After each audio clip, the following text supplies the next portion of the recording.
اور پھر اس کے بعد اعوذ باللہ من الشیطان الرجیم پڑھیں گے، اور پھر اس کے بعد بسم اللہ الرحمن الرحیم پڑھیں گے، اور پھر اس کے بعد سورہ فاتحہ پڑھیں گے، اور پھر سورہ فاتحہ پڑھنے کے بعد کوئی سورت ملائیں گے، اور پھر رکوع میں جانے سے پہلے 10 مرتبہ پھر سے تسبیح کو پڑھ لیں گے۔ اس طریقے سے اس نماز میں کھڑے ہونے کی حالت میں کل 25 مرتبہ تسبیح کو پڑھا جائے گا، حالانکہ پہلی نماز میں کھڑے ہونے کی حالت میں صرف 15 مرتبہ تسبیح کو پڑھا جاتا ہے۔ اور دوسرا فرق یہ ہے کہ پہلی نماز میں ہم نے دوسرا سجدہ کرنے کے بعد بیٹھ کر کے 10 مرتبہ تسبیح پڑھی تھی، لیکن اس نماز میں دوسرے سجدے میں 10 مرتبہ تسبیح کو پڑھنے کے بعد ہم اللہ اکبر کہہ کر کے سیدھے دوسری رکعت کو پڑھنے کے لیے کھڑے ہو جائیں گے، اور پھر دوسری رکعت میں ہم سب سے پہلے 15 مرتبہ تسبیح پڑھیں گے، اور پھر اس کے بعد بسم اللہ الرحمن الرحیم پڑھیں گے، اور پھر سورہ فاتحہ اور کوئی سورت ملانے کے بعد 10 مرتبہ تسبیح کو پڑھیں گے،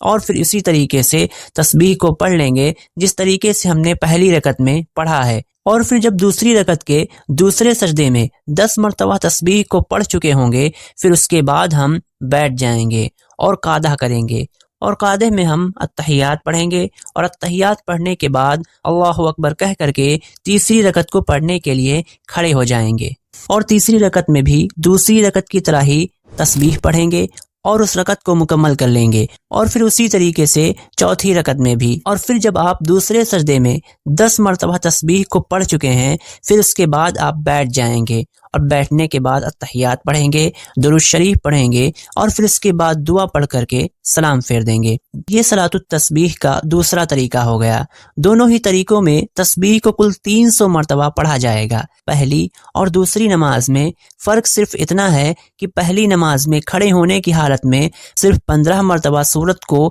ملانے کے بعد تسبیح پڑھی جاتی ہے، جبکہ دوسری نماز میں قرأت شروع کرنے سے پہلے 15 مرتبہ تسبیح کو پڑھ لیا جائے گا، اور پھر اس کے بعد جب قرأت وغیرہ کر چکیں گے، پھر اس کے بعد 10 مرتبہ تسبیح کو پڑھیں گے، اور باقی پوری نماز اسی طریقے سے پڑھیں گے جس طریقے سے ہم نے آپ کو پہلی نماز کے اندر بتایا تھا۔ اور اب ہم بات کرتے ہیں کہ صلاۃ التسبیح کو کس وقت پڑھنا چاہیے، اور اس کو پڑھنے کا سب سے صحیح وقت کون سا ہے۔ تو صلاۃ التسبیح کو آپ کسی بھی وقت پڑھ سکتے ہیں، لیکن جس وقت میں نفل نماز ادا کرنا مکروہ اور منع ہے، جیسے کہ صبح صادق سے طلوع آفتاب تک، عصر کی فرض نماز کے بعد سے غروب آفتاب تک، اور سورج نکلنے کے وقت، زوال کے وقت، اور سورج کے ڈوبنے کے وقت، ان وقتوں میں اس نماز کو پڑھنا جائز نہیں ہے۔ اس کے علاوہ دن اور رات کے باقی تمام وقت میں جس ٹائم آپ پڑھنا چاہیں پڑھ سکتے ہیں، جائز ہے، لیکن زوال کے بعد یعنی کہ جب دوپہر میں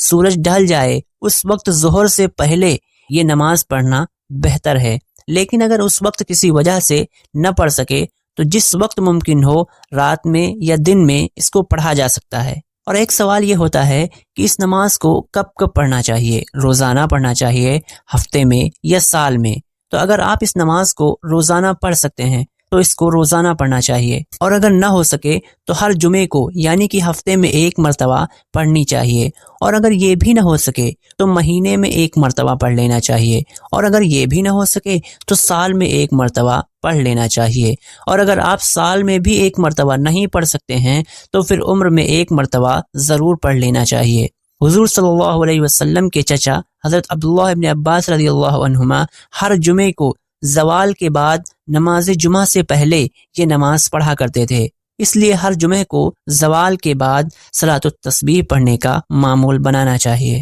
اب ایک سوال یہ ہے کہ صلاۃ التسبیح کی 4 رکعتوں میں سورہ فاتحہ کے بعد کون سی سورت پڑھنی چاہیے؟ تو اس کے بارے میں کوئی سورت متعین نہیں ہے، جو سورت چاہیں پڑھ سکتے ہیں، یا آپ کو جو بھی سورتیں یاد ہوں وہ پڑھ لینی چاہیے، ہر طریقے سے جائز ہے۔ لیکن حضرت ابن عباس رضی اللہ عنہما سے اس میں یہ سورتیں پڑھنا منقول ہے، یعنی کہ آپ یہ سورتیں پڑھ سکتے ہیں۔ پہلی رکعت میں سورہ الحاقم التکاثر، دوسری رکعت میں سورہ والعصر، اور تیسری رکعت میں قل یا ایھا الکافرون، اور چوتھی رکعت میں قل ھو اللہ احد۔ اس کے علاوہ کچھ احادیث میں یہ صورتیں بھی ہیں، یعنی کہ پہلی رکعت میں اذا زلزلت، دوسری رکعت میں والعادیات، تیسری رکعت میں اذا جاء، اور چوتھی رکعت میں قل ھو اللہ احد۔ اس کے علاوہ صلاۃ التسبیح کے بارے میں کچھ اور باتیں جاننی بہت ضروری ہیں۔ تو صلاۃ التسبیح میں 4 رکعتیں ہیں اور ان 4 رکعتوں کو ایک سلام کے ساتھ پڑھنا بہتر ہے، اور اگر 2 سلام سے یعنی کہ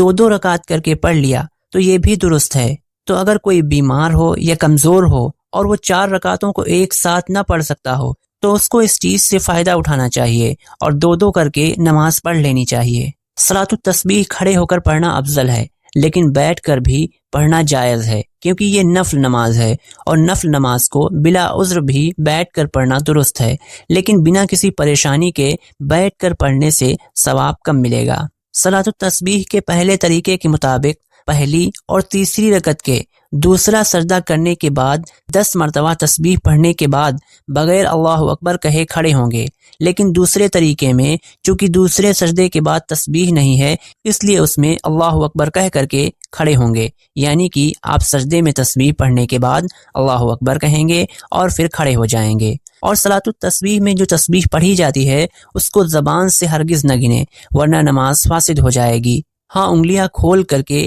یا بند کر کے گننا یا تسبیح ہاتھ میں لے کر کے گننا جائز ہے مگر مکروہ ہے۔ سب سے بہتر یہ ہے کہ دل میں ہی شمار کرے۔ اگر یہ مشکل ہو تو انگلیاں اپنی جگہ پر رکھیں اور ہر تسبیح پر ایک انگلی کو اس کی جگہ دبا کر ذہن میں گنتی شمار کر لیں، یعنی کہ آپ نماز کے دوران ہاتھوں کو اسی طریقے سے باندھے رکھیں جس طریقے سے باندھنی چاہیے، اور اپنے ہاتھ کی انگلیوں سے ایک دوسرے پر تسبیح کو گن لیں۔ ایسا کرنا ممکن ہے اور آسان بھی۔ عام نمازوں کی طرح اگر اس نماز میں بھی آپ کے اوپر سجدہ سہو واجب ہو گیا تو پھر آپ کو سجدہ سہو کرنا پڑے گا، لیکن آپ ان سجدوں میں کوئی بھی تسبیح نہیں پڑھیں گے کیونکہ صرف 300 مرتبہ تسبیح پڑھنا ہی ثابت ہے۔ لیکن اگر آپ کو کسی جگہ یاد ہے کہ آپ نے ایک آدھی کم تسبیح پڑھ دی ہیں تو آپ سجدہ سہو کے سجدوں میں پڑھ کر کے 300 کی تعداد کو مکمل کر سکتے ہیں۔ اور اگر کسی رکن میں تسبیح پڑھنا بھول جائے یعنی کہ کھڑے ہونے کی حالت میں یا رکوع یا سجدے میں، تو بہتر یہ ہے کہ اس کو اگلے رکن میں ہی پورا کرے، بیچ میں ان کو پورا نہ کرے۔ یعنی کہ اگر کسی کی رکوع میں کوئی تسبیح چھوٹ گئی ہو تو وہ اس کو رکوع سے کھڑے ہونے کی حالت میں پورا نہ کرے بلکہ جب اگلے سجدے میں جائے تو اس کو پورا کر لے۔ اور اگر کسی کی پہلے سجدے میں کوئی تسبیح چھوٹ گئی ہو تو اس کو دوسرے سجدے میں پورا کرے، دوسرے سجدے کے بیچ میں بیٹھنے کے دوران اس کو پورا نہ کرے۔ اسی طریقے سے اگر دوسرے سجدے میں کوئی تسبیح چھوٹ گئی ہو تو اس کو بیٹھنے کے بعد پورا نہ کرے بلکہ کھڑے ہونے کی حالت میں پورا کرے۔ تو صلاۃ التسبیح کے بارے میں یہ کچھ چیزیں تھیں جو کہ آپ کو معلوم ہونی چاہیے۔ تو اس ویڈیو میں بس اتنا ہی۔ اگر آپ کو یہ ویڈیو اچھی لگی تو اس ویڈیو کو لائک کریں، اپنے دوستوں کے ساتھ شیئر کریں۔ اس ویڈیو کے بارے میں آپ کی کیا رائے ہے کامنٹس میں ہمیں ضرور لکھیں، کم سے کم ایک ماشاءاللہ تو ضرور لکھیں۔ اسی طریقے کی اور بھی بہت ساری ویڈیوز کو دیکھنے کے لیے اور اپنی دینی زندگی کو خوبصورت اور بہترین بنانے کے لیے ہمارے اس چینل کو سبسکرائب کریں۔ خدا حافظ۔